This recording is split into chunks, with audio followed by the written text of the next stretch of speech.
एक बार एक संत महात्मा अपने दरबार के पास में बैठे थे तो उनके पास घूमते फिरते एक मुसलमान आया। ऐसे ही प्यास लगी, पानी पीने आ गया। सोचा कुछ खाने को भी मिल जाएगा। उसने माथा टेका, पर उसके मन में तो यही था कि शायद कुछ पानी मिल जाए या खाने को कुछ मिल जाए। माथा टेका तो महात्मा जी ने मुस्कुराकर कहा, जा अंदर जाकर पहले लंगर खाकर आ। भेज दिया लंगर में। खुश हो गया वो, लंगर खाकर आ गया। फिर से आकर बैठ गया महात्मा जी के पास। पता नहीं महापुरुषों के मन की प्रसन्नता वही जाने। 1 रुपए का सिक्का निकालकर उन्होंने उसकी झोली में डाल दिया और कहने लगे, ले जा और चला जा। वह मुसलमान वह 1 रुपए का सिक्का लेकर चला गया। उसे कुछ समझ में नहीं आया, और हुआ क्या कमाल देखो, जैसे उसके पास वह 1 रुपए का सिक्का आया उसका जीवन ही पलट गया। यह तो महापुरुष ही जाने उन्होंने क्या किया। पहले वह बहुत ही तंगी में था, उसका काम नहीं चलता था, हद से ज्यादा गरीबी थी उसको। ऐसा व्यक्ति जो लंगर खाने को ढूंढ रहा है, खाने को कुछ नहीं होगा तभी तो ढूंढ रहा है। अब वह जिस भी काम में हाथ डाल रहा है उस काम में तरक्की ही तरक्की, तरक्की ही तरक्की हो रही है। हर तरफ से खुशियां ही खुशियां आनी शुरू हो गई, और उसके मन में ये बात बैठ गई कि जब से महापुरुषों ने मुझे 1 रुपए का सिक्का दिया है तब से मेरी तकदीर ही पलट गई है। अब क्या करता है, हर हफ्ते में एक दिन वहां जाता है दरबार में महात्मा जी के। महात्मा जी उसे कहते हैं कि झाड़ू मारने की सेवा कर। वो झाड़ू मारते रहता है। हफ्ते में सिर्फ एक दिन। काफी समय बीत गया। एक दिन महात्मा जी ने उसे अपने पास बुलाया और कहने लगे कि वह जो तुझे 1 रुपए का सिक्का दिया था ना, वह वापस दे दे। यह सुनकर वो घबरा गया, चुप हो गया। महात्मा जी कहने लगे, भाई तुझे कहा है, तुझे जो 1 रुपए का सिक्का दिया था वह वापस दे दे, कल ले आना वापस। कहने लगा कि हे महापुरुषों, आपके पास सिक्कों की कोई कमी है क्या? वह सिक्का मुझसे मत लो। जब से वह सिक्का मुझे मिला है मेरा तो जीवन ही पलट गया है। महात्मा जी मुस्कुराकर कहने लगे, क्या हुआ, एक सिक्के से क्या होने वाला है? वह कहने लगा, महापुरुषों आपको नहीं पता, जब से आपने मुझे वह सिक्का दिया है मेरे दुश्मन मेरे दोस्त बन गए हैं। मेरे रिश्तेदार जो कभी मुंह नहीं लगाते थे अब उस्ताद उस्ताद कहते नहीं थकते। जिस भी काम में हाथ डालता हूँ, मिट्टी में हाथ डालता हूँ तो सोना हो जाता है। हर तरफ से खुशियां ही खुशियां आ गई हैं घर में। यह सिक्का वापस मत लो मुझसे बस। महात्मा जी मुस्कुराकर सुनते रहे उसकी बातें। कहने लगे, सिक्का तो हमें चाहिए ही चाहिए। अब तो वह रोने लगा, कहने लगा, सिक्का मत लो, आप जो कहोगे मैं वो करूंगा, आप उसके बदले जो मांगोगे मैं दूंगा, पर वह सिक्का मत लो। महात्मा जी कहने लगे कि देख ले, हम जो मांगेंगे देना पड़ेगा, जो कहेंगे वो करना पड़ेगा। कहने लगा, मंजूर है, पर वह सिक्का मत लो बस। कहने लगे, सिक्का तेरे पास ही रख, नहीं चाहिए हमें। कहने लगे कि आज के बाद तू 2:30 बजे उठेगा। उसे एक कलमा पढ़कर सुनाया। कहने लगे कि इसे याद कर, रात को 2:30 बजे उठेगा और खुदा की इबादत से जुड़ेगा। वह हैरान हो गया कि इन्होंने कोई धन दौलत कुछ भी नहीं मांगा। यह तो नजर मेरे जीवन पर थी इनकी, और इन्होंने तो ये भी नहीं कहा कि राम नाम जप। यह तो हिंदू हैं, इन्होंने तो मुझे कुरान शरीफ से अल्लाह पाक से ही जोड़ दिया। धन धन करता हुआ वो चला गया और उसी रात से 2:30 बजे इबादत में बैठना शुरू कर दिया, कलमा पढ़ने लग गया। जरा विचार कीजिए, ढंग है महापुरुषों का अपना अपना। वह जाने उनकी करनी जाने, सीधा भी नाम से जोड़ सकते थे, पर पहले इच्छा पूरी कर दी और फिर अभी नाम से भी जोड़ दिया। अभी ये इबादत करते ही जा रहा है। अब उसकी अवस्था ऊंची होती जा रही है। पहले ये हफ्ते में एक दिन जाकर दरबार में झाड़ू मारता था, अब हफ्ते में 3-4 दिन जाकर झाड़ू मारता है। कारोबार चल रहे हैं बिना जाए इसके। अब तो चलना ही है। रात को 2:30 बजे उठकर सिमरन जो करता है। इतिहास में लिखा है प्रेमियों कि एक बार संत महात्मा जी दरबार के बाहर बैठे थे। किसी के जोर जोर से चिल्लाने की आवाजें आ रही थी। संत महात्मा बाहर आ गए, देखा, उनसे पूछा क्या हुआ, तो उसकी घरवाली आकर झगड़ा कर रही है इससे। महापुरुष पूछने लगे, हुआ क्या, क्यों झगड़ा कर रहे हो? तो उसकी घरवाली कहने लगी कि हमारी कोई औलाद नहीं है और इनका घर में मोह भी नहीं है, हफ्ते में 6 दिन यहीं पड़े रहते हैं। महापुरुष बहुत हंसने लगे, बहुत मुस्कुराए। कहने लगे, माता ये यहाँ आता है, सेवा करता है तो अच्छी बात है। महापुरुष उसकी सीधी सादी बातें सुनते हुए प्रसन्न हो रहे थे और वह झगड़ती ही जा रही है अपने पति के साथ। महापुरुष कहने लगे तुम्हें इस बात का डर है ना कि तुम्हें औलाद नहीं है और तुम्हें औलाद हो जाए। तो वह चुप हो गई। कहने लगी, महापुरुषों 20 साल हो गए हैं, कोई डॉक्टर कोई हकीम नहीं छोड़ा, सबने यही कहा कि औलाद नहीं हो सकती। संत महात्मा जी कहने लगे, अगर हमारे वचन मानोगे, हम जो कहेंगे वो करोगे। माता, एक नहीं 2 पुत्र पैदा होंगे तुझे, पर जो हम कहेंगे अगर वह करोगे तो हाँ कर। वह कहने लगी, जी महापुरुषों, आप जो कहेंगे वह हम करने के लिए तैयार हैं। संत महापुरुष कहने लगे कि तेरा पति रात को 2:30 बजे उठकर इबादत से जुड़ता है, तू भी बैठ जा इसके साथ में, दोनों मिलकर इबादत करो, खुदा का दरवाजा खटखटाओ। वहां पर गिनतियां विनतियां नहीं होती, ना ही कर्मों के लेख होते हैं, वहां पर केवल बख्शीश होती है। तू 2:30 बजे का नेम संभाल, हम वचन देते हैं तेरे घर में 2 पुत्र होंगे। और इतिहास में लिखा है, उस माता के घर में 2 पुत्रों ने जन्म लिया, जिसको डॉक्टरों ने मना कर दिया कि हो ही नहीं सकता जन्म, और हुए। कैसे?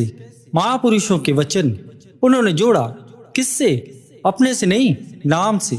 नाम से जोड़ा। पहले इच्छा पूरी कर दी, फिर नाम से जोड़ा, और यहाँ पर फिर नाम देकर फिर इच्छा पूरी कर दी।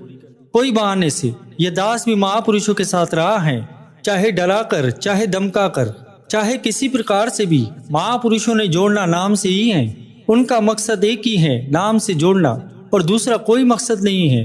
किसी से कुछ लेने की इच्छा नहीं है, सिर्फ देने की इच्छा है।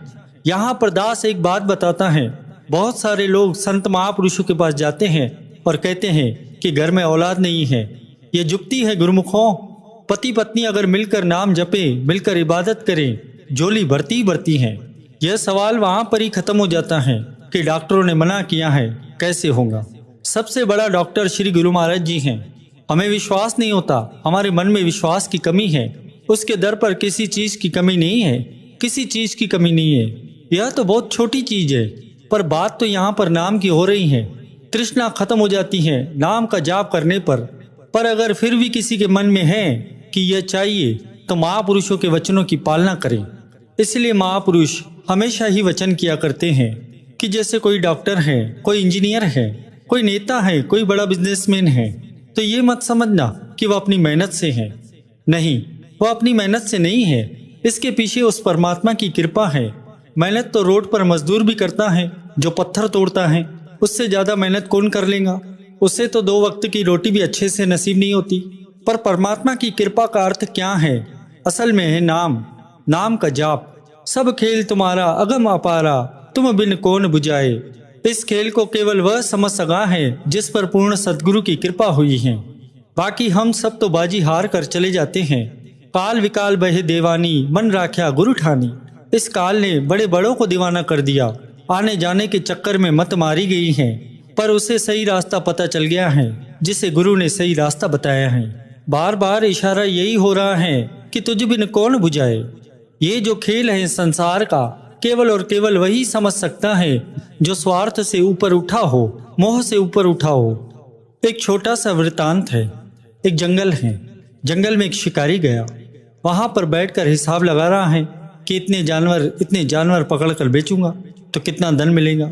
और उसी जंगल में एक लकड़हारा गया, लकड़ी काटने वाला। वो लकड़ी गिनने बैठ गया कि इतनी लकड़ी काट के बेचूंगा तो कितना धन कमाऊंगा। जंगल वही है, देखने का दृष्टिकोण अलग अलग है। अब वहां पर एक चित्रकार चला गया, पेंटिंग बनाने वाला। उसने देखा इतना खूबसूरत जंगल, इतने खूबसूरत दृश्य, अगर मैं इसकी पेंटिंग बनाकर बेचूंगा तो कितना सारा धन कमा लूंगा। तीनों जंगल में गए। तीनों का जंगल को देखने का तरीका अलग अलग। वजह क्या है? क्योंकि हमारे देखने में स्वार्थ छिपा है। अब गुरु की वाणी को ही ले लो, एक ही शब्द होता है, हर आदमी अलग अलग अर्थ निकालता है। एक बार संगत ने विनती की थी श्री गुरु गोविंद सिंह महाराज जी से कि इस गुरु की वाणी का अर्थ कर जाओ, क्योंकि लोग इस अर्थ का अनर्थ न करें, गलत मतलब ना निकाले वाणी का। तब श्री गुरु महाराज जी ने जवाब दिया था कि नहीं, यह वाणी वह गहरा समुंदर है जिस पर जो जितना गहराई में जाएंगे उतना ही वो मोती निकाल कर आएंगे, उतने कीमती मोती निकाल कर आएंगे। जितनी गहराई से कोई विचार करेगा उतने ही मोती को निकाल कर लाएगा। यह वाणी अथाह सागर है, जिसने जो लेना होता है वह ले लेता है इसमें से। तो असली अर्थ क्या है वाणी का समझना। जंगल एक ही है। बोलो जयकारा बोल मेरे श्री गुरु महाराज की जय। आके सतगुरु जी मिल जाए, दिल मेरा खिल मोड़ मुहारा। तेरे चरना तो तन मन वारा। आके सतगुरु जी मिल जाए, दिल मेरा खिल मोड़ मुहारा। तेरे चरना तो तन मन वारा। तेरे चरना तो तन मन वारा। ओ आके सतगुरु जी मिल जाए, दिल मेरा खिल मोड़ मुहारा। तेरे चरना तो तन मन वारा। मेरे रो रो के नैन खाली होए। मेरे रो रो के नैन खाली होए। हंजू चुन चुन में हार पिरोए। हंजू चुन चुन में हार पिरोए। गल विच पाले सजन, अक्खां वेख रजन दे दीदारा। तेरे चरना तो तन मन वारा। तेरे चरना तो तन मन वारा। आके सतगुरु जी मिल जाए, दिल मेरा खिल मोड़ मुहारा। तेरे चरना तो तन मन वारा। लिख दी चिट्ठी आए जोगन प्यासी। आके मिल जा आनंदपुर देवासी। लिख दी चिट्ठी आए जोगन प्यासी। आके मिल जा आनंदपुर देवासी।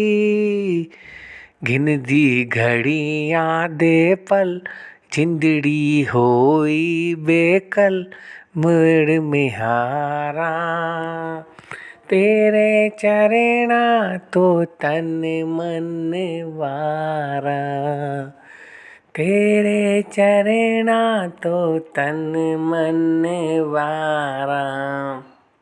आके सतगुरु जी मिल जाए, दिन मेरा खिल मोड़ मुहारा। तेरे चरना तो तन मन वारा। ओ तेरे चरना तो तन मन वारा। बोलो जयकारा, बोल मेरे श्री गुरु महाराज की जय।